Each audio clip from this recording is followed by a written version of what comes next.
కేంద్ర ప్రభుత్వం ప్రజాస్వామ్యాన్ని అపహాస్యం చేసిందని ముఖ్యమంత్రి చంద్రబాబు అన్నారు. కేంద్రం విషయంలో గట్టిగా లేకపోతే భవిష్యత్తులో ఎన్నికలు కూడా లేకుండా చేసే పరిస్థితి వస్తుందన్నారు.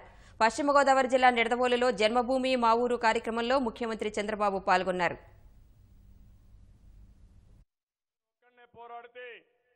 ఈ ప్రధానమంత్రి గాని వీళ్ళు గాని మనల్ని ఎప్పుడూ నిలిపేస్తారు.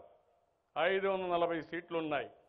అందుకే నేను చెప్పాను, దేశం కోసం, ఈ రాష్ట్రం కోసం ఈ నరేంద్ర మోడీ ఎన్డీఏ పోతే తప్ప మనకు లాభం లేదనే ఉద్దేశంతోనే దేశంలో ఉండే అన్ని రాజకీయ పార్టీల్ని కూడగట్టాను ఒక సీనియర్ నేతగా. ఇప్పుడు వాళ్ళందరికంటే ఎక్కువ సీనియర్ నేనే. ఆ విషయం మీరు గుర్తుపెట్టుకోవాలి. 96లో సీఎం అయితే ఈయన సీఎం అయ్యింది 2002లో అయ్యాడు. ఆయన అదృష్టం కలిసి వచ్చి ప్రధానమంత్రి అయ్యాడు. కానీ అదృష్టం కలిసి వచ్చింది, కానీ మనందరికీ ఇబ్బందులు వచ్చాయి. దేశం బాగా దెబ్బతినింది, ప్రజాస్వామ్యం అపహాస్యమైంది. మనం కానీ గట్టిగా లేకపోతే భవిష్యత్తులో ఎలక్షన్లు కూడా ఉండవు.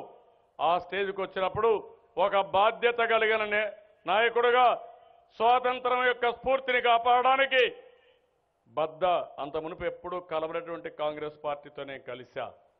వాళ్ళు చెప్పారు, ఆ రోజు జరిగింది. ఈరోజు విభజన చట్టంలో హామీలన్నీ అమలు చేస్తాం, ప్రత్యేక హోదాకు మొదటి సంతకం పెడతామంటే వాళ్ళ సహకారం కూడా తీసుకొని పార్లమెంట్లో పోరాడాం. నిన్న మొన్న మన ఎంపీలందరినీ మళ్ళా సస్పెండ్ చేశారు. ఇలాంటి సమయంలో అన్ని పార్టీలను కలుపుకుంటే తప్ప మన రాష్ట్రానికి న్యాయం జరగదు. అసలు ప్రజాస్వామ్యం ఉంటే తప్ప మనం ప్రశ్నించే హక్కు ఉండదు. దానికోసం నేను అందరినీ కలిశాను. మళ్ళా రేపు కూడా ఢిల్లీకి వెళ్తా, అందరినీ కలుస్తా, మళ్ళా సమీకరణ చేస్తా.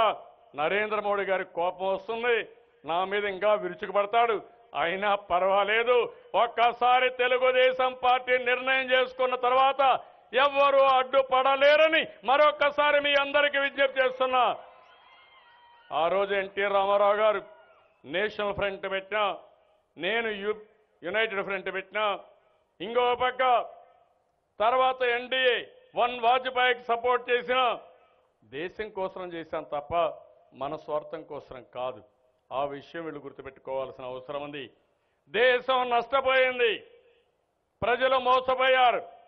అందుకని ఈరోజు మళ్ళీ ఈ ప్రభుత్వం మారితే తప్ప ఈ దేశానికి భవిష్యత్తు లేదని చెప్పి కూడా నేను మీకు తెలియజేస్తున్నా. నేను చేసే ఈ పోరాటానికి మీ మద్దతు కావాలి.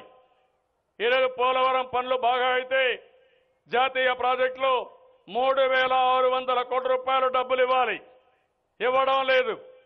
ఇంకో పక్క నరేగా కింద పేదవాళ్ళ కోసం కూలి డబ్బులు కూడా ఇవ్వకుండా మీరు ఎగ్గొడుతుంటే ఏ విధంగా దీన్ని సమర్థించాలని అడుగుతున్నా.